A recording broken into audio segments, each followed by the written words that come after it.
વંદે ગુજરાત. આજના virtual class training પ્રોગ્રામમાં આપ સૌનું હાર્દિક સ્વાગત કરું છું.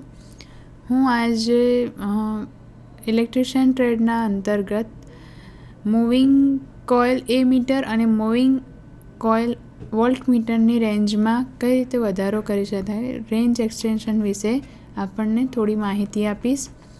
હવે આપણે જે મૂવિંગ કોઇલ એ મીટર અને વોલ્ટ મીટર વાપરતા હોઈએ છીએ તેની રેન્જમાં આપણે કઈ રીતે વધારો કરીશું, તો એ આપણે એની વિશે વધુ માહિતી આપણે પીપીટી દ્વારા મેળવીશું. તો આપણે જ્યારે કોઈ પણ કરંટ હોય અથવા તો વોલ્ટેજ છે તેને આપણે વધુ રેન્જના જથ્થા માટે માપવો હોય તો આપણે એને કઈ રીતે એની રેન્જ એટલે કે એને રેન્જ એક્સટેન્ડ એટલે કે રેન્જ એનો વધારવી કઈ રીતે શક્ય છે, તો એના માટે આપણે જે રેઝિસ્ટન્સ હોય છે એને ઇન્સ્ટ્રુમેન્ટ એટલે કે જે તે ઇન્સ્ટ્રુમેન્ટ છે આપણું જેમ કે વોલ્ટમીટર છે અથવા તો એ મીટર છે તેની સાથે અથવા સિરીઝમાં અથવા પેરેલલમાં જોડવામાં આવે છે. એટલે કે આપણે જે રેઝિસ્ટન્સ હોય છે, જે ચોક્કસ વેલ્યુનો રેઝિસ્ટન્સ લઈશું અને એને એમીટર અથવા વોલ્ટમીટર જેવા ઇન્સ્ટ્રુમેન્ટ હોય છે એની સિરીઝ અથવા તો પેરેલલમાં જોડીશું તો આપણે આ જે ઇન્સ્ટ્રુમેન્ટ છે એની રેન્જ વધારી શકીશું. જ્યારે આપણે રેઝિસ્ટન્સને પેરેલલમાં જોડીએ છીએ ત્યારે એ રેઝિસ્ટન્સને આપણે શન્ટ રેઝિસ્ટન્સ કહીએ છીએ, અને જ્યારે આપણે રેઝિસ્ટન્સને સિરીઝમાં જોડતા હોઈએ છીએ ઇન્સ્ટ્રુમેન્ટ સાથે તો એને આપણે મલ્ટીપ્લાયર કહીએ છીએ. તો જ્યારે આપણે મૂવિંગ કોઇલ વોલ્ટમીટરની રેન્જ વધારવી હોય તો આપણે શું કરીશું, તો પહેલું આપણે જોઈએ કે મૂવિંગ કોઇલ વોલ્ટમીટરની રેન્જ એક્સટેન્શન આપણે કઈ રીતે કરી શકીશું. તો એના માટે આપણે ઇન્સ્ટ્રુમેન્ટની સાથે જે રેઝિસ્ટન્સ છે એને સિરીઝમાં લગાવીશું. આકૃતિમાં દર્શાવ્યા મુજબ એને આપણે સિરીઝમાં લગાવીશું. જે રેઝિસ્ટન્સ અહીંયા જે રેઝિસ્ટન્સ છે એને આપણે આ જે ઇન્સ્ટ્રુમેન્ટ છે એની સિરીઝમાં લગાવ્યો છે. તો સિરીઝમાં જોડીશું એટલે વોલ્ટમીટરની જે રેન્જ છે એમાં વધારો કરી શકાય છે. સામાન્ય રીતે આ જે રેઝિસ્ટન્સ હોય છે એને મલ્ટીપ્લાયર કેમ કહે છે, તો આ જે રેઝિસ્ટન્સ હોય છે તેની વેલ્યુ હાઈ હોય છે, એટલે કે કિલો ઓહ્મ ને એ રીતની હોય છે, કિલો ઓહ્મ મેગા ઓહ્મમાં હોય છે, તેથી તેને આપણે મલ્ટીપ્લાયર કહીશું. હવે આ જે વેલ્યુ છે એને કઈ રીતે ગણી શકાય, જે રેઝિસ્ટન્સની આપણે મલ્ટીપ્લાયર લીધો છે એની વેલ્યુ આપણે કઈ રીતે ગણી શકીએ, તો એના માટે નીચે એક સૂત્ર નીચેનું સૂત્ર જોઈશું કે આર જે છે એ વોલ્ટમીટરનો રેઝિસ્ટન્સ છે. આકૃતિમાં આપણને બતાવ્યું છે કે જે સ્મોલ આર છે એને આપણે આ જે વોલ્ટમીટર છે એનું રેઝિસ્ટન્સ બતાવ્યું છે. વી બરાબર મીટરના ફૂલ ડિફ્લેક્શન માટેના પોટેન્શિયલ ડિફરન્સ એટલે કેપિટલ વી છે. જે મીટરનું ફૂલ ડિફ્લેક્શન થશે એ ફૂલ ડિફ્લેક્શન થવા માટે જેટલો પોટેન્શિયલ ડિફરન્સ જરૂરી છે તે છે. અને હવે જે મલ્ટીપ્લાયર છે એને આપણે જોડીએ ને સપ્લાય વી સાથે જોડીએ એ પહેલાં આ વોલ્ટમીટર દ્વારા થતો વોલ્ટેજ ડ્રોપ કેટલો હોય, તો કેપિટલ વી માઇનસ સ્મોલ વી, એટલે કે જે સપ્લાય છે એના માઇનસ જે ફૂલ ડિફ્લેક્શન માટેનો જે પોટેન્શિયલ ડિફરન્સ આપણને આપેલો હોય તેનો માઇનસ કરીએ તો આપણને જે તે વોલ્ટમીટર દ્વારા થતો સપ્લાય સાથે જોડતા પહેલાં વોલ્ટમીટર દ્વારા થતો વોલ્ટેજ ડ્રોપ મળે છે. તો મીટરના ફૂલ સ્કેલ ડિફ્લેક્શન માટે કરંટ કેટલો જોઈએ, તો વી બાય આર જે સપ્લાય છે એના ભાગ્યા જે રેઝિસ્ટન્સ છે મલ્ટીપ્લાયરનો તે, તો વી ભાગ્યા આઈ બરાબર વી ભાગ્યા આર. હવે મલ્ટીપ્લાયરના રેઝિસ્ટન્સ દ્વારા થતો વોલ્ટેજ ડ્રોપ આગળ જોયું તે રીતે વી માઇનસ વી છે, તો મલ્ટીપ્લાયર રેઝિસ્ટન્સની વેલ્યુ કેટલી થાય, તો આ જે વી છે તેની જગ્યાએ આપણે વી માઇનસ વી મૂકી અને આરને સૂત્ર કરતાં બનાવીએ તો વી માઇનસ વી છેદમાં આઈ બરાબર આર બને. એટલે મલ્ટીપ્લાયર રેઝિસ્ટન્સની વેલ્યુ કેટલી હોય, તો જે પોટેન્શિયલ ડિફરન્સ છે એટલે કે વોલ્ટેજ ડ્રોપ છે મલ્ટીપ્લાયર રેઝિસ્ટન્સ દ્વારા થતો વોલ્ટેજ ડ્રોપ ભાગ્યા કરંટ, જે ફૂલ સ્કેલ ડિફ્લેક્શન માટે જે કરંટ જરૂરી હોય છે તેને ભાગ્યા કરીએ તો આપણે મલ્ટીપ્લાયર રેઝિસ્ટન્સની વેલ્યુ મળે. તો આ રીતે મૂવિંગ કોઇલ વોલ્ટમીટરની રેન્જ આપણે એક્સટેન્ડ કરી શકીએ એની સિરીઝમાં એક મલ્ટીપ્લાયર મૂકીને. મલ્ટીપ્લાયરની વેલ્યુ આપણે આ રીતે શોધી શકીએ, R બરાબર V માઇનસ V છેદમાં I, જ્યાં R એ મલ્ટીપ્લાયર રેઝિસ્ટન્સની વેલ્યુ છે. હવે મૂવિંગ કોઇલ એમીટર. તો મૂવિંગ કોઇલ એમીટરની આપણે જ્યારે રેન્જ એક્સટેન્ડ કરવી હોય તો આપણે શું કરીશું? તો મૂવિંગ કોઇલ એમીટરની રેન્જ વધારવા માટે આપણે મીટરની પેરેલલમાં રેઝિસ્ટન્સ લગાવીશું. વોલ્ટમીટરમાં આપણે સિરીઝમાં રેઝિસ્ટન્સ લગાવ્યો હતો, જ્યારે આપણે આ એમીટરમાં પેરેલલમાં રેઝિસ્ટન્સ લગાવીશું. તેથી કરંટનો થોડો ભાગ જે માપવાનો હોય તે મીટરમાંથી પસાર થાય છે અને બાકીનો કરંટ એ પેરેલલમાં જોડેલ રેઝિસ્ટન્સમાંથી પસાર થાય છે. આ રીતે આપણે આ જે એમીટર છે એની સમાંતરમાં આપણે આ રેઝિસ્ટન્સ જોડ્યો છે. આ રેઝિસ્ટન્સ જ્યારે આપણે સમાંતરમાં જોડીએ ત્યારે એને શું કહેવાય? શન્ટ રેઝિસ્ટન્સ કહેવાય. બરાબર. પેરેલલમાં જોડેલા રેઝિસ્ટન્સને શન્ટ રેઝિસ્ટન્સ કહેવામાં આવે છે. હવે આમાં પણ આપણે શન્ટ રેઝિસ્ટન્સ કઈ રીતે શોધી શકીએ કે કેટલો રેઝિસ્ટન્સનો આપણે જોડવાનો છે એવું આપણે કઈ રીતે શોધી શકીએ? તો આપણે પહેલાં એમીટરનું ફૂલ સ્કેલ ડિફ્લેક્શન માટેનો કરંટ IA લેવાનો, IA શોધવાનો.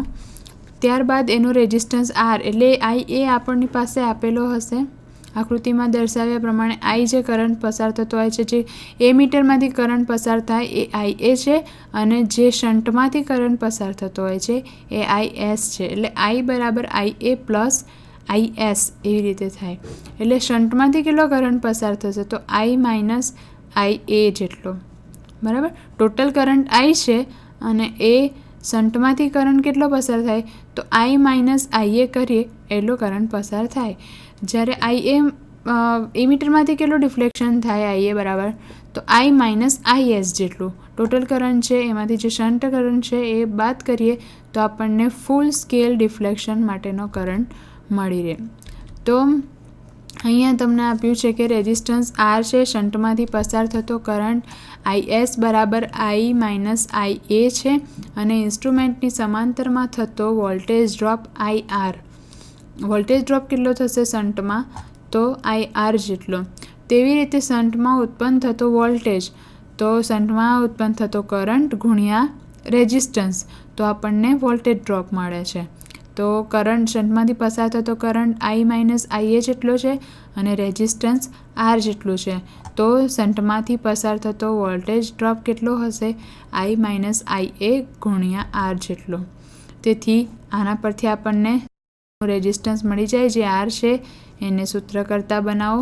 એટલે IAR એ વોલ્ટેજ ડ્રોપ છે, આ જે IAR જે છે વોલ્ટેજ ડ્રોપ છે, ભાગ્યા I માઇનસ IA એટલે શન્ટ રેઝિસ્ટન્સ મળે. તો આ રીતે આપણે મૂવિંગ કોઇલ એમીટરમાં રેઝિસ્ટન્સ માપી શકીએ. જે શન્ટ લગાવીએ છીએ, શન્ટ રેઝિસ્ટન્સ પેરેલલમાં, તેની ગણતરી કરી શકીએ છીએ. હવે dynamo type instruments. Dynamo type instruments એ કયા સિદ્ધાંત પર કાર્ય કરે છે, એની રચના અને તેનો ઉપયોગ ક્યાં થાય છે તે આપણે હવે જોઈશું.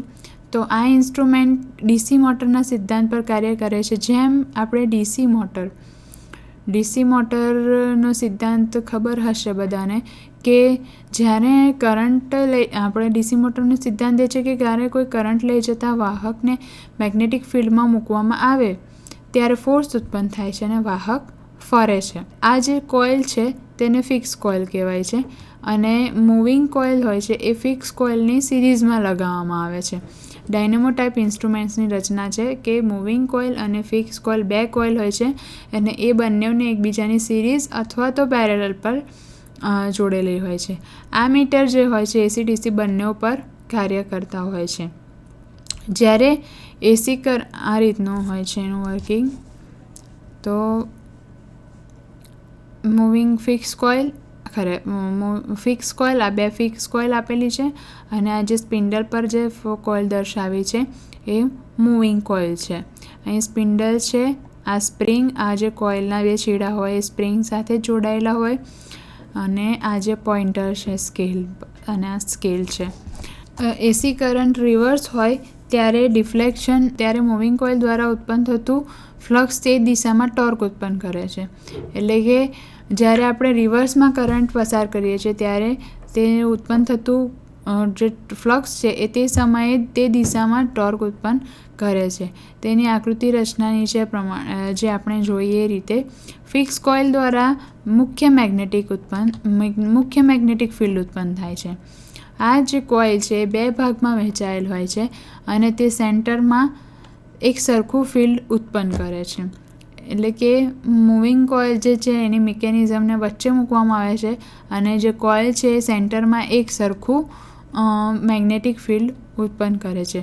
હવે આકૃતિ મુજબ ફિક્સ કોઇલ તમને બતાવી છે. 2 ફિક્સ કોઇલ જે રાઉન્ડ શેપમાં આપણે જોઈએ એ જ રીતે અહીંયા બતાવી છે. 2 ફિક્સ કોઇલ, વચ્ચે મૂવિંગ કોઇલ, સ્પિન્ડલ ને 2 fix coil, moving coil, spindle ને પોઇન્ટર. બરાબર. જે 2 FFF છે, જે 2 ફિક્સ કોઇલ છે એકબીજાની સમાંતરમાં હોય છે અને જ્યારે એસી માટે આ ઉપયોગ કરતા હોઈએ છીએ ત્યારે એર કોર હિસ્ટેરેસિસ લોસ દૂર થાય છે. એટલે કે એસી માટે આપણે જ્યારે આ ઇન્સ્ટ્રુમેન્ટનો ઉપયોગ કરતા હોય છે ત્યારે એર કોર હિસ્ટેરેસિસ લોસ મળતા નથી. આના લીધે આ એક ફાયદો છે.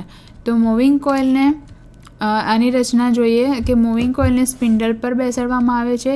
સ્પિન્ડલ તેના પર હોય તો જ્યુઅલ બેરિંગ પર મુક્ત રીતે ફરી શકે તે રીતે હોય છે અને સ્પિન્ડલ પર શું હોય છે તો પોઇન્ટરને બેસાડવામાં આવે છે.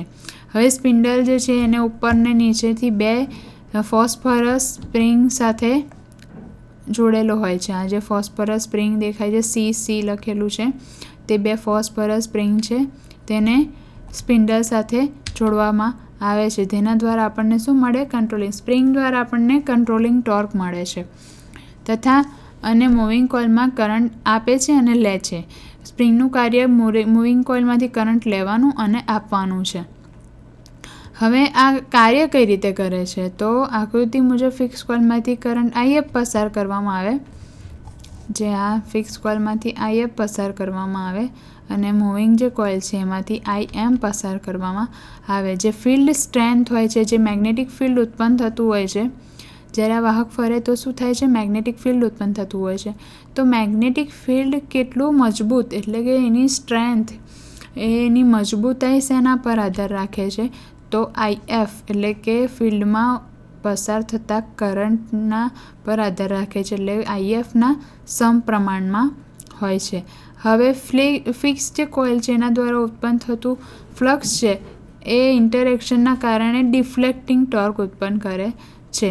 ફ્લક્સના ઇન્ટરેક્શનને કારણે ડિફ્લેક્ટિંગ ટોર્ક ઉત્પન્ન થાય છે અને એને શું કહેવાય? ડિફ્લેક્ટિંગ ટોર્ક અને કંટ્રોલિંગ ટોર્ક આપણને સ્પ્રિંગ દ્વારા મળે છે. હવે આ ઇન્સ્ટ્રુમેન્ટનો ઉપયોગ ક્યાં થાય છે? તો આ એક ઇન્સ્ટ્રુમેન્ટ અનયુનિફોર્મ સ્કેલવાળા હોય છે. એટલે અનયુનિફોર્મ સ્કેલવાળા વોલ્ટમીટર અને એમીટર તરીકે આનો ઉપયોગ થતો હોય છે. અને જ્યારે આપણે વોટમીટર તરીકે પાવર માપવા માટેનો ઉપયોગ કરતા હોઈએ છીએ ત્યારે આનો સ્કેલ યુનિફોર્મ હોય છે. બરાબર. હવે ડાયનેમો ટાઈપ ઇન્સ્ટ્રુમેન્ટ એમીટરમાં હોય ત્યારે નોન યુનિફોર્મ હોય છે, વોલ્ટમીટરમાં હોય છે ત્યારે નોન યુનિફોર્મ સ્કેલ હોય છે અને વોટમીટર તરીકે એનો ઉપયોગ કરીએ છીએ ત્યારે એનો યુનિફોર્મ સ્કેલ હોય છે. તો ડાયનેમો ટાઈપ ઇન્સ્ટ્રુમેન્ટને એમીટર તરીકે આપણે કઈ રીતે ઉપયોગ કરીએ છીએ તો એની રચના જોઈએ કે આમાં આ પ્રકારના એમીટર મિલી અથવા માઇક્રો એમીટર હોઈ શકે. હવે આ જે ઇન્સ્ટ્રુમેન્ટ હોય છે એમાં 2 કોઇલ મૂવિંગ ને ફિક્સ હોય છે અને બંને એકબીજાની શું હોય છે? સિરીઝમાં લગાવેલી હોય છે. આ રીતે આકૃતિમાં દર્શાવ્યા પ્રમાણે 2 F છે, એટલે કે 2 ફિક્સ કોઇલ છે અને એની સિરીઝમાં, આ જે ફિક્સ કોઇલ છે એની સિરીઝમાં પાછી આપણને મૂવિંગ કોઇલ બતાવી છે. બરાબર. હવે મૂવિંગ કોઇલનું વાઇન્ડિંગ કેવું હોય છે? તો મૂવિંગ કોઇલનું વાઇન્ડિંગ પાતળું હોવાથી, એટલે કે પાતળા તારની બનેલી હોવાથી હેવી કરંટ માપી શકાતો નથી. એટલે જ્યારે એમીટરમાં આપણે કરંટ માપીએ છીએ ત્યારે જે વાઇન્ડિંગ તાર છે તે પાતળો હોવાથી આપણે એનો ઉપયોગ જ્યારે હેવી કરંટ માપવો હોય, વધારે રેન્જવાળો કરંટ માપવો હોય તો આ મૂવિંગ કોઇલ આ ઇન્સ્ટ્રુમેન્ટનો ઉપયોગ થતો નથી. એટલે વધારે કરંટ માપવો હોય ત્યારે શું કરવામાં આવે છે? એક મૂવિંગ કોઇલની સમાંતરમાં એક અવરોધ એટલે કે એક રેઝિસ્ટન્સ જોડવામાં આવે છે. તો આ આકૃતિમાં દર્શાવ્યા પ્રમાણે છે. જુઓ કે મૂવિંગ જે કોઇલ છે એની પેરેલલમાં એક શન્ટ રેઝિસ્ટન્સ જોડેલો હોય છે. તેના દ્વારા શું થાય કે હેવી કરંટ આપણે માપી શકીએ છીએ. આ ઇન્સ્ટ્રુમેન્ટ એસી અને ડીસી બંને ઉપર કાર્ય કરે છે. એટલે કે એસી કરંટ અને ડીસી કરંટ બંને માપી શકીએ છીએ. હવે જ્યારે ડાયનેમો ટાઈપ ઇન્સ્ટ્રુમેન્ટ એ વોલ્ટમીટર તરીકે આપણે ઉપયોગ કરીએ તો એની રચના કઈ રીતે કરી શકીએ છીએ? તો જ્યારે આ ઇન્સ્ટ્રુમેન્ટનો ઉપયોગ આપણે વોલ્ટમીટર તરીકે કરીએ છીએ ત્યારે ફિક્સ કોઇલ અને મૂવિંગ કોઇલને હાઈ રેઝિસ્ટન્સ દ્વારા સમાંતરમાં જોડવામાં આવે છે. એટલે કે આપણે જેમ મૂવિંગ કોઇલને સિરીઝમાં જોડી હતી એમીટરમાં, એવી રીતે ફિક્સ કોઇલ અને મૂવિંગ કોઇલને આમાં સમાંતરમાં જોડવામાં આવે છે. અને આ મીટર પણ એસી અને ડીસી બંને ઉપર ચાલતું હોય છે. એટલે કે મૂવિંગ ડાયનેમો મીટરમાં વોલ્ટમીટર તરીકે બી આપણે એસી વોલ્ટેજ ને ડીસી વોલ્ટેજ પણ માપી શકીએ છીએ. અને તેમાં આપણે જે મૂવિંગ કોઇલ છે અને ફિક્સ કોઇલ છે એ બંનેને આપણે સમાંતરમાં જોડીએ છીએ. હવે ડાયનેમોમીટર એનો સ્કેલ પણ નોન યુનિફોર્મ હોય છે. હવે જ્યારે ડાયનેમોમીટર ઇન્સ્ટ્રુમેન્ટ વોટમીટર તરીકે પાવર માપવા માટે કરીએ છીએ ત્યારે તેનો સ્કેલ યુનિફોર્મ હોય છે અને એસી અને ડીસી બંને સપ્લાય પર ચાલે છે. જ્યારે આપણે વોટમીટર તરીકે ઉપયોગ કરીએ ત્યારે જે ફિક્સ કોઇલ હોય છે એ કરંટ કોઇલ તરીકે વર્તે છે. બરાબર? તમે વોટમીટર જોયું હશે, MLCV એવા ટર્મિનલ્સ હોય છે. તો એમ અને એલ જે ટર્મિનલ છે એ કરંટ કોઇલના હોય છે. સી અને વી જે ટર્મિનલ હોય છે એ પ્રેશર કોઇલના હોય છે. બરાબર? તો વોટમીટરમાં આ બે જે કોઇલ હોય છે, ફિક્સ કોઇલ ને મૂવિંગ કોઇલ હોય છે, પણ ફિક્સ કોઇલને કરંટ કોઇલ કહીએ છીએ અને મૂવિંગ કોઇલ જે હોય છે એને પ્રેશર કોઇલ કહીએ છીએ. આ એની એક બીજી આકૃતિ છે કે ફિક્સ કોઇલ, મૂવિંગ કોઇલ આ રીતે દર્શાવી છે પોઇન્ટરને, અને એર ડેમ્પિંગ એર દેખાયું છે. હવે ડાયનેમો ટાઈપ વોટમીટર એસી અને ડીસી બંને ઉપર કાર્ય કરે છે અને તેનો સ્કેલ કેવો હોય છે? યુનિફોર્મ હોય છે. હવે જ્યારે ડાયનેમો તરીકે ઉપયોગ કરવાનો હોય ત્યારે ફિક્સ કોઇલ કરંટ કોઇલ તરીકે વર્તે છે અને મૂવિંગ કોઇલ પ્રેશર કોઇલ તરીકે જરૂરી મલ્ટીપ્લાયર જોડીને તેનો ઉપયોગ કરવામાં આવે છે. હવે આ ઇન્સ્ટ્રુમેન્ટ જે છે ડાયનેમો ટાઈપ ઇન્સ્ટ્રુમેન્ટ, એના ફાયદા શું છે? તો એક ફાયદો તો એનો એ છે કે એસી અને ડીસી બંને ઉપર કાર્ય કરી શકે છે. એટલે કે આપણે AC current, AC voltage, DC current, DC voltage બધું માપી શકીએ છીએ. અને એર કોર ઇન્સ્ટ્રુમેન્ટ છે આ. તો એમાં એર કોર્ડ ઇન્સ્ટ્રુમેન્ટ હોવાથી એડી કરંટને હિસ્ટેરેસિસ લોસીસ થતાં એરર મળતી નથી અથવા તો ઓછી મળે છે. આ મીટરની એક્યુરસી સારી હોય છે. વોટમીટર તરીકે ઉપયોગ કરીએ ત્યારે સ્કેલ કેવો હોય છે? યુનિફોર્મ હોય છે. એટલે વોટમીટર તરીકે ડાયનેમો ટાઈપ ઇન્સ્ટ્રુમેન્ટ વાપરીએ તો એનો સ્કેલ યુનિફોર્મ હોય છે. ગેરફાયદામાં શું છે? તો કિંમતમાં મોંઘું હોય છે. ડાયનેમો ટાઈપ મીટર જે છે એ મોંઘું હોય છે અને એનો જે સ્કેલ છે એ યુનિફોર્મ હોતો નથી. તો આ એક એના ગેરફાયદા છે ડાયનેમો ટાઈપ ઇન્સ્ટ્રુમેન્ટના. અને બીજું છે કે પાવરનો વ્યય વધારે કરે છે. એટલે કે જે લોસીસ હોય છે એ વધારે હોય છે તો પાવરનો વ્યય વધારે થાય છે. ઓવરલોડ અને મિકેનિકલ સેન્સિટિવ વધુ હોવાથી ધ્યાન રાખવું પડે છે. ઓવરલોડ અને મિકેનિકલ સેન્સિટિવ હોય છે એટલે આપણે એનો ઉપયોગ કરતી વખતે ધ્યાન રાખવું પડે છે. તો આ આપણે આજે જોયું કે ઇન્સ્ટ્રુમેન્ટ્સ જે વોલ્ટમીટર છે, મૂવિંગ કોઇલ વોલ્ટમીટર અને મૂવિંગ આયન વોલ્ટમીટર, તે બંનેની રેન્જ આપણે કઈ રીતે વધારી શકીએ છીએ અને એની રેન્જ વધારતા આપણને કયા ફાયદા કયા ગેરફાયદા થાય છે, અને ડાયનેમો ટાઈપ ઇન્સ્ટ્રુમેન્ટ છે આપણે ડીસી મોટરના સિદ્ધાંત પર કાર્ય કરે છે તે ડાયનેમોમીટર મીટર તરીકે કેવી રીતે વર્તે છે, વોલ્ટમીટર તરીકે કઈ રીતે વર્તે છે, અને વોટમીટર તરીકે કઈ રીતે વર્તે છે તે આપણે જોયું. બસ, થેન્ક યુ.